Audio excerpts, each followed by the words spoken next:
Hello model car fans, welcome to the Muscle Car Modeler. My name is Ral, and this week I'm showing off my completed build here of the AMT 76 Gremlin X here.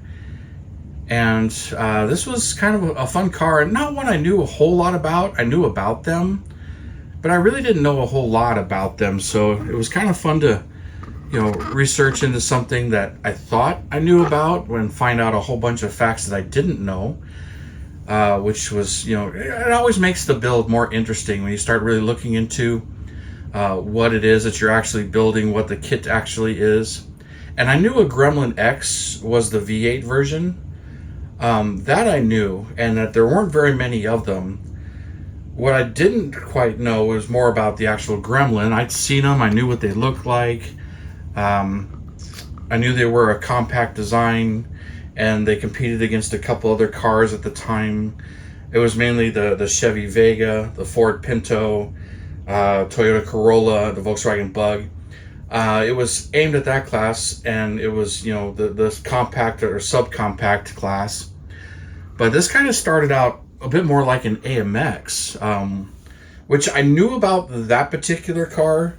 There was a concept car in 1968 called the AMX GT, which had virtually this exact rear window design and everything in it, molded in gas cap where that is, where the Gremlin is, but completely different taillights, completely different rear bumper, but the bumper was kind of similar to this, but it was a cutoff back design and the quarter windows shaped just like this, but from the doors forward it was 68 AMX, and it had a hood of a 70 AMX on it.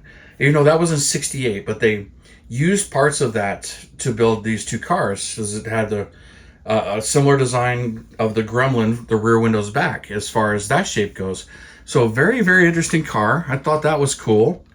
And when looking at comparisons of what that is to this, and then also finding out that this kind of did start out a lot like the AMX did. Now the AMX was where they took the mid-size car, the Javelin, and shortened it and took out the back seat, and that turned it into the AMX, American Motors Experimental. And they kind of did the same thing with this car. They basically took the smaller car, the Hornet, and used the doors forward, and then just, shortened up the rear half and made it smaller and lighter. But I didn't realize what the Gremlins, for some reason, when I was, I had searched Gremlin X, so I thought the Gremlin came out in 72. It actually came out in 70. And they had two-seat versions, and they actually built two-seat versions. I did not know that. The two-seat and four-seat were options. But in 1970, which it was introduced April 1st, I don't know what's with April 1st dates, but that seems to happen a lot. The Barracuda was introduced on April 1st as well, so April Fool's Day.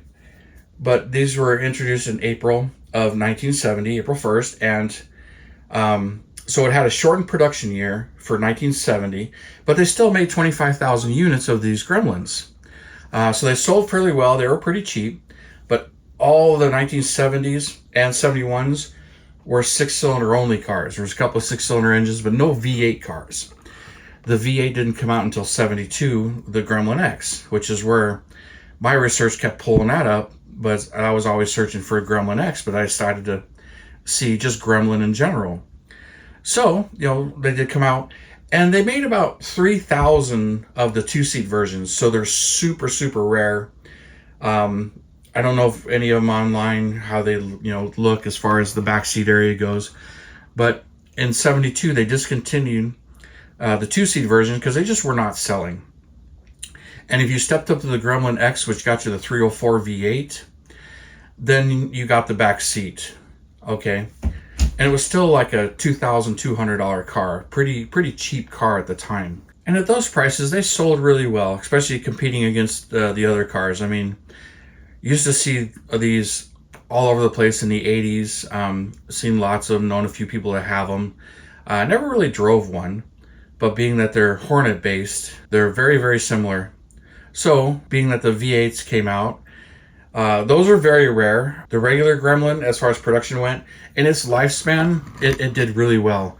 So from 70 to 78 or 79, whenever the last year was in the United States, Over 625,000 of them were made in their entire lifespan.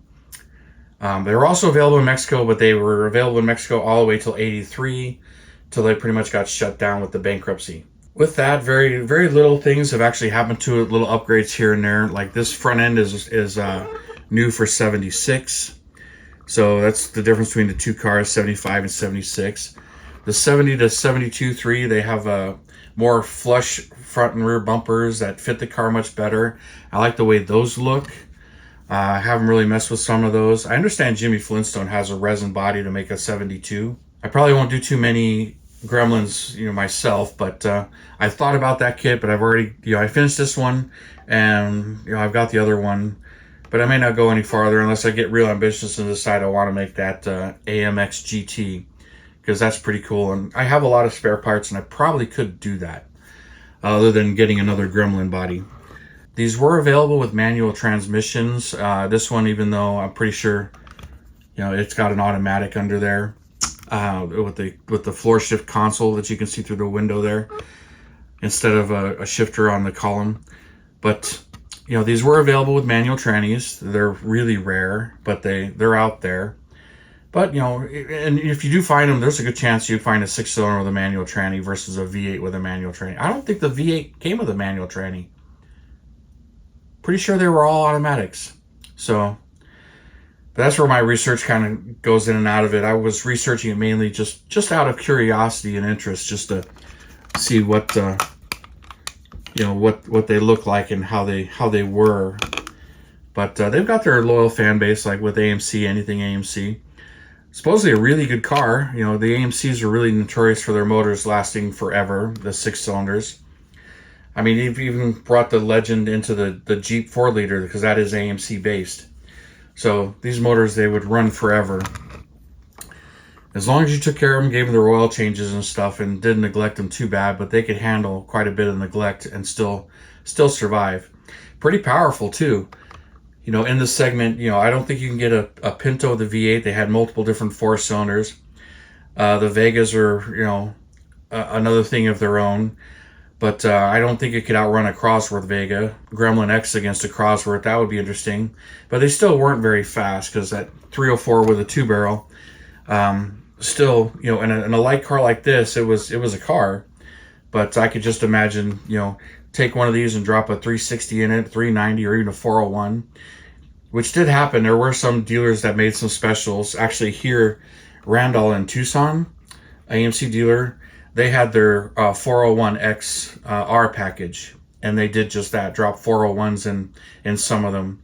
So I read about a few of those. That's pretty cool. I can't imagine what they cost, though, because those ones supposedly got into $4,000, almost doubling the price of a Gremlin X.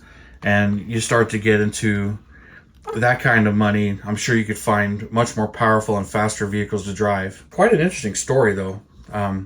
And I enjoyed building this. So let's take this outside, look out in the sun, and then we'll continue on, and I'll tell you about the build. Well, here we are, out in the Arizona sun, looking at this white Gremlin here. Looking really good. I don't know if I've ever seen a shiny Gremlin, thinking about it, out here in Arizona. But actually, I have. I've seen one or two good guys. There's a really nice red one that's painted like a Gremlin X and has a 401 in it and a supercharger. It's kind of crazy.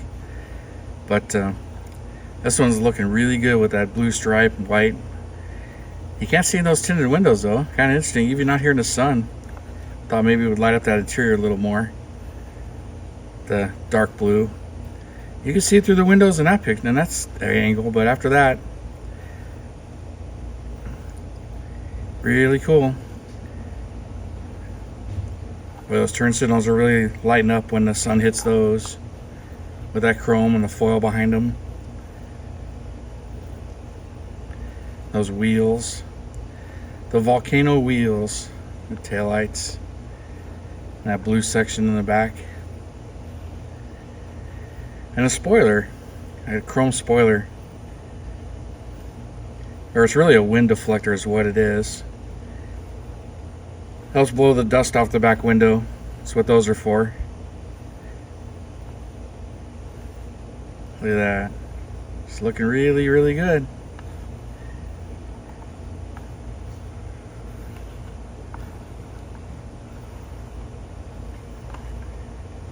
Well, it's hot out here in Arizona.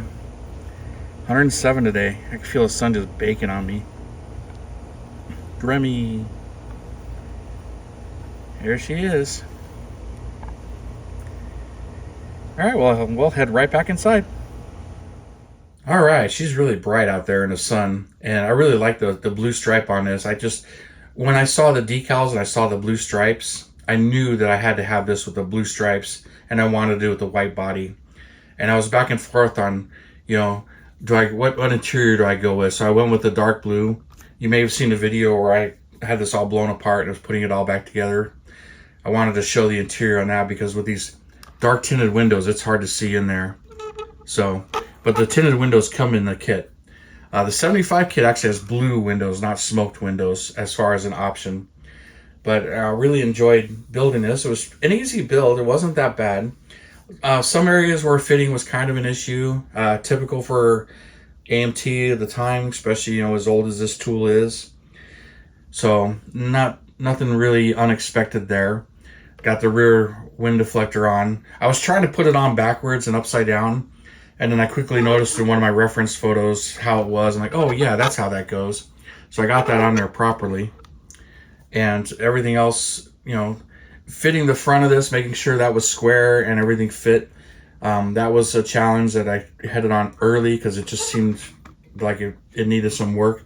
But I got that front end on there, made sure the hood fit. But once the body was squared up and ready to go, it got tossed in the box and it sat.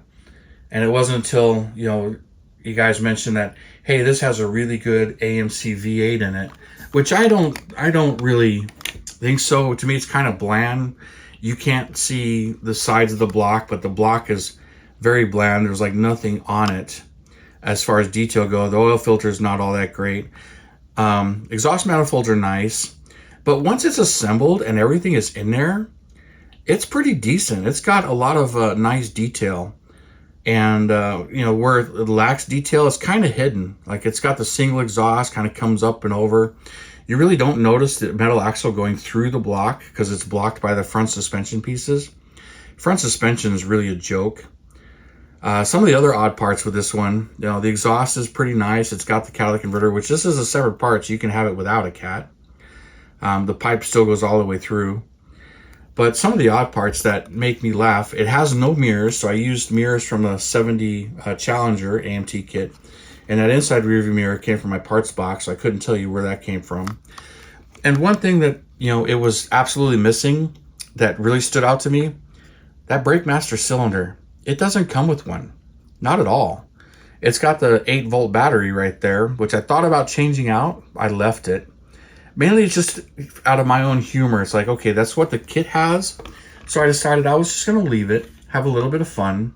So I left it in there. But the master cylinder was kind of bothering me. So I found one off of, that's a spare. But I'm fairly certain that's AMT, like 68 Roadrunner, 69 GTX, 70 Super B. From those kits. That's what I recognize it from. The coil is mounted right to the oil breather tube, which is really long. It seems to be a little bit too long, but it doesn't hit the hood.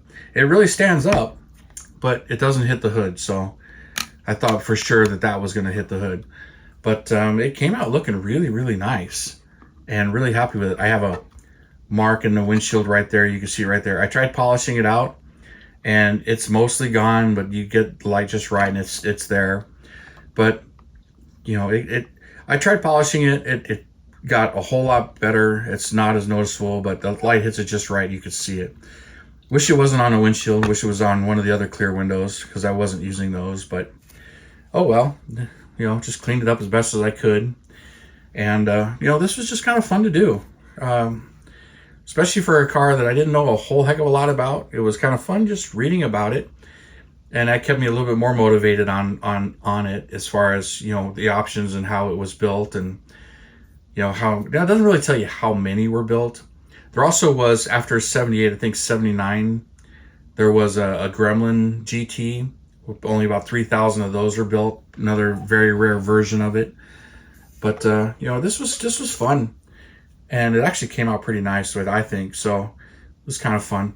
Although this decal back here, all the decals are like flat. So, and that's supposed to be 5-liter V8 in red, but you can't really see it on the blue there. So if I get the shine on it, you can kind of see the decal and the AMC one on that side. Those didn't come out very well, but that's okay. You know, on the white panel it would really show up, but it doesn't on this one. But there, just another one finished for my AMC collection of builds, which there are a ton of them. But anyways, you guys, this one was fun, even though I didn't, you know, intend to actually have it on my bench and get built like that. But that happens. Got motivated, built it, enjoyed it. It was fun. But thanks for tuning in, subscribing, and all your comments, likes, shares, subscribes. I really do appreciate all of it. You guys, you have a wonderful weekend, and I'll see you next time.